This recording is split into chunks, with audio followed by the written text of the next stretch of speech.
Hello दोस्तों, स्वागत है आप लोग को फिर से टीसी स्टडी एकेडमी में। दोस्तों आज हम जानने वाले हैं क्लास 10 के फिजिक्स का पहला चैप्टर यानी कि प्रकाश का परावर्तन में जानने वाले हैं कुछ बेसिक बात। किरण पुंज के बारे में कुछ बात जान लेते हैं। देखिए किरण पुंज किसको कहते हैं तो ध्यान रखिएगा, यानी कि जब प्रकाश के समूह के जब कई सारा प्रकाश का आता क्या होता है एक साथ निकलता है, यानी कि प्रकाश का जब समूह बनता है ना तो उसको क्या कहते हैं किरण पुंज कहते हैं। तो ध्यान रखिएगा कि प्रकाश के समूहों को क्या कहते हैं किरण पुंज कहते हैं, यानी कि प्रकाश के समूह को किरण पुंज कहते हैं। तो ध्यान रखिएगा किरण पुंज कहते हैं, जो कि बिहार बोर्ड में बहुत बार पूछता भी है। देखिए इसमें से कुछ ऐसा पॉइंट बताएंगे ना जो कि हर एक साल एग्जाम में पूछबे करता है, तो पूरा अंत तक वीडियो देखिएगा बिना स्किप किए हुए कि बिहार बोर्ड में हर एक साल एक न एक नंबर का, एक 2 नंबर का, 3 नंबर का पूछता ही है। या कि पूरा बात किरण पुंज के बारे में बता देंगे, इसके बाद कहिएगा कि सही में पूछता है।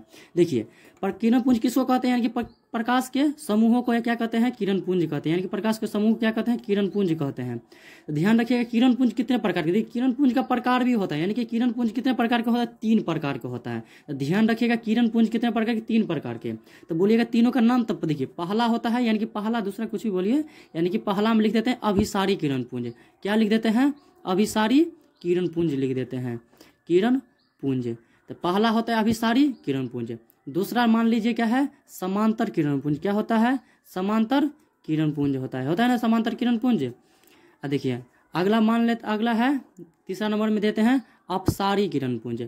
अपसारी किरण पुंज। तो ध्यान रखिएगा अपसारी किरण पुंज। देखिए अब ध्यान रखिए अपसारी किरण पुंज किसको कहते हैं, समांतर किरण पुंज किसको कहते हैं, अपसारी किरण पुंज किसको कहते हैं। तो इन दोनों में तीनों में से यानी कि 1-2 में से हर एक साल सवाल में पूछता भी है बिहार बोर्ड में। देखिए अभिसारी किरण पुंज किसको कहेंगे, यानी कि क्या होगा वैसा प्रकाशीय किरण, यानी कि प्रकाशीय किरण क्या होगा किसी बिंदु स्रोत से, क्या होगा किसी बिंदु स्रोत से, मान लीजिए यहाँ पे है ना प्रकाश किरण, यहाँ से निकलने के बाद क्या होगा एक बिंदु पा के मिल जाएगा, यानी किसी भी बिंदु स्रोत से निकलेगा तो क्या होगा एक बिंदु पा के मिल जाएगा। तो अभी मतलब ध्यान रखिए अभी मिलेगा, यानी कि अभिसारी किरण पुंज क्या होगा किसी बिंदु स्रोत से निकलने के बाद एक बिंदु पर जाके मिल जाता है, उसको क्या कहते हैं अभिसारी किरण पुंज कहते हैं।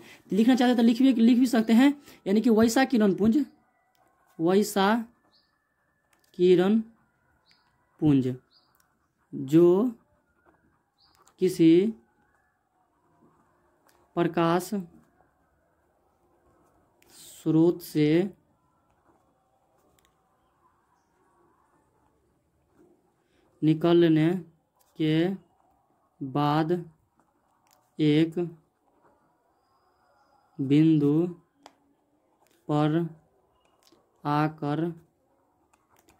पर आकर मिलती है, यानी कि वैसा किरण पुंज जो क्या होगा किसी प्रकाश स्रोत से निकलने के बाद क्या होगा एक बिंदु पर आकर मिलता है, यानी किसी प्रकाश स्रोत से निकला तो क्या होगा एक बिंदु पर आकर मिल गया ना, तो उसे क्या कहेंगे, उसे कहेंगे अभिसारी किरण पुंज। क्या कहेंगे अभिसारी किरण पुंज, अभिसारी किरण पुंज कहेंगे। ध्यान रखिए क्या कहेंगे अभिसारी किरण पुंज कहते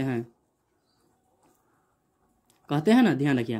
देखिए एक बात और जान लीजिए अभिसारी किरण पुंज के बारे में, यानी देखिए वैसा किरण जो किसी प्रकाश स्रोत से निकलने के बाद क्या होता है फैलती चला जाता है, उसे क्या कहते हैं अभिसरित कहते हैं, यानी कि किरण पुंज को किसी स्रोत से निकलने के बाद फैलता जाता है ना तो उसको अभिसरित भी कहते हैं, जो कि इसके आगे में बताएंगे कि अभिसरित मतलब क्या होगा।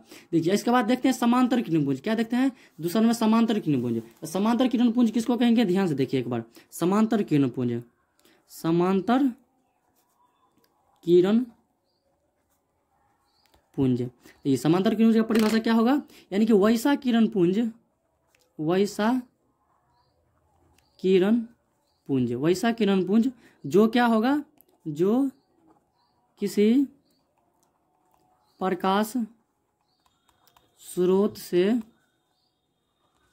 निकलने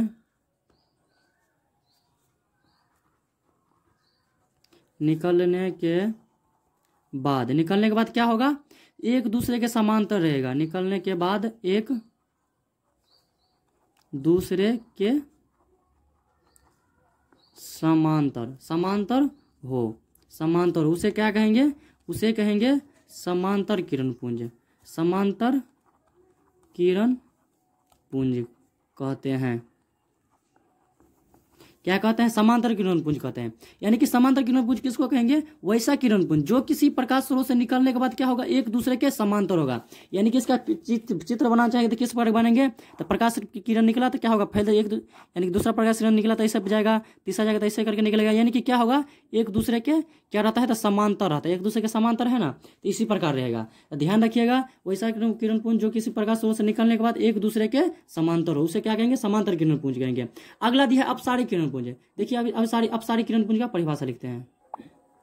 देखिए तीसरा नंबर था अपसारी किरण पुंज। तो अपसारी किरण पुंज किसको कहेंगे, देखिए मान लीजिए कोई भी बिंदु स्रोत से, मान लीजिए बिंदु स्रोत है ना, तो यहाँ से क्या होगा, इनके प्रकाश का स्रोत मान लीजिए, तो वहां से जब प्रकाश निकला तो क्या होगा, फैलते चल जाएगा। क्या होगा, फैलते चल जा रहा है, यानी कि मिल नहीं रहा है, नहीं ना मिल रहा है। अभी साड़ी में कहीं से निकलता था तो मिलता था, लेकिन अब साड़ी में एक बिंदु से कहीं निकला तो फैलते चल गया, फैलते चल गया, तो उसको क्या कहेंगे, अपसारी किरण पुंज कहेंगे। यदि लिखना चाहते थे किस प्रकार लिखेंगे इसका परिभाषा, तो किस प्रकार लिखेंगे, तो लिखना वैसा किरण पुंज, वैसा किरण पुंज जो किसी प्रकाश स्रोत से निकलने के बाद, किसी प्रकाश स्रोत से निकलने के बाद क्या होता है, फैलते चल जाता है, फैलते चले जाते हैं, उसे क्या कहेंगे, तो उसे कहेंगे अपसारी किरण पुंज। क्या कहेंगे, अपसारी किरण पुंज कहेंगे। ध्यान रखिएगा, क्या कहेंगे, अपसारी किरण पुंज कहते हैं। यानी कि फिर से देख लिए, वैसा किरण पुंज जो किसी बिंदु स्रोत से निकलने के बाद बाहर की तरफ क्या होता है, फैलते चल जाता है, निकलने के बाद फैलते चल जाता है, यानी कि बाहर की तरफ लिख सकते हैं, यहाँ पे कोई दिक्कत नहीं है। देखिए तो किरण पुंज के बारे में जान लिया, यानी कि 3 प्रकार के किरण पुंज होता है, अभिसारी किरण पुंज, अपसारी किरण पुंज, अपसारी किरण पुंज होता है, यानी कि समांतर किरण पुंज होता है को, यानी कि 3टा होता है, समांतर, अभिसारी, अपसारी होता है। देखिए तो एगो देख लिया अभिसारी, एक मिनट देखिए, यही बोर्ड के एग्जाम में पूछता है और बहुत से विद्यार्थी गलती करके आ जाते हैं। यानी कि अभिसारी एगो अपसारी है, यानी कि अपसारी, जो कि बहुत बार एग्जाम में पूछ भी देता है कि अभिसारी किरण पुंज किसको कहेंगे, अपसारी किरण पुंज। तो ध्यान रखिएगा कि अभिसारी में क्या होता है, किसी बिंदु स्रोत से प्रकाश किरण निकलने के बाद क्या होता है, अभिसरित हो जाती है, यानी कि बाहर की तरफ जब ये प्रकाश किरण फैल, एक बिंदु जब ये आके मिलेगा तो क्या होगा, अभिसरित होगा। तो अभिसरित का मतलब होता है कि किसी बिंदु स्रोत से प्रकाश किरण निकलने के बाद क्या होगा, एक बिंदु आके मिलता है, यानी कि अभी मिलता है। और अपसारी का मतलब होता है किसी बिंदु स्रोत से प्रकाश किरण निकलने के बाद बाहर की तरफ फैलते चल जाता है, और बाहर की स्रोत फैलते चलना यानी फैलते चले जाना, इसको अपसरित कहते हैं। क्या कहते हैं, अपसरित। जो कि अभिसारी किरण पुंज किसको, अभिसारी किरण पुंज में क्या होगा, उत्तल क्या होगा, उत्तल लेंस होता है। क्या होता है, उत्तल लेंस। तो उत्तल लेंस में क्या होता है, तो अभिसारी किरण पुंज रहता है ना, तो अभिसारी लेंस को मान लीजिए यहाँ पे लेंस लिख दे, तो अभिसारी लेंस को हम क्या कहेंगे, उत्तल लेंस भी कहते हैं। तो बात ध्यान रखिएगा, अभिसारी लेंस को उत्तल लेंस भी कहते हैं। जो कि उत्तल लेंस इस प्रकार होता है, तो उत्तल लेंस में क्या होता है, तो जब ये प्रकाश किरण ज्यादा तो क्या होता है, एक बिंदु आके मिलता है ना, यानी कि अभी मिला तो प्रकाश किरण गया तो अभी मिला, तो अभी ये मिलेगा तो क्या होगा, अभी सारी किरण पुंज होगा। अपसारी में क्या होगा, यानी कि अपसारी किसको कहेंगे कि किसी बिंदु से निकलने के बाद फैलते चल जाता है, यानी कि ये अपसरित कर देता है। तो अपसरित का मतलब होता है, यानी कि अपतल में क्या होता है, अवतल में लेंस में क्या होता है, तो अवतल लेंस इस प्रकार होता है ना, जो कि किनारा का भाग मोटा, बीच का भाग पतला होता है, जो कि इसमें प्रकाश किरण देते तो बाहर की तरफ फैलते चल जाता है, जो कि अवतल में होता है। और दर्पण में बोलेगा तो ध्यान रखिएगा, अब अभी सारी दर्पण जब ये बोलेगा तो उसमें क्या हो जाएगा, अवतल हो जाएगा, अवतल दर्पण हो जाएगा। ध्यान रखिएगा, अवतल दर्पण हो जाएगा, अब सारी में हो जाएगा उत्तल दर्पण हो जाएगा, उत्तल दर्पण हो जाएगा। ध्यान रखिएगा, यही बिहार बोर्ड के एग्जाम में पूछता है। अभिसारी उत्तल लेंस में को भी कहते हैं, अपसारी अवतल लेंस को भी कहते हैं। अभिसारी दर्पण में आ जाएगा तो अवतल दर्पण कहेंगे, अपसारी दर्पण में आएगा तो उत्तल दर्पण कहेंगे। तो इसी के साथ मेरा वीडियो किरण पुंज के बारे में समाप्त हुआ। यदि वीडियो अच्छा लगा होगा तो लाइक शेयर कमेंट करना ना भूलिएगा। मिलते हैं फिर अगले वीडियो के साथ, तब तक के लिए बाय बाय।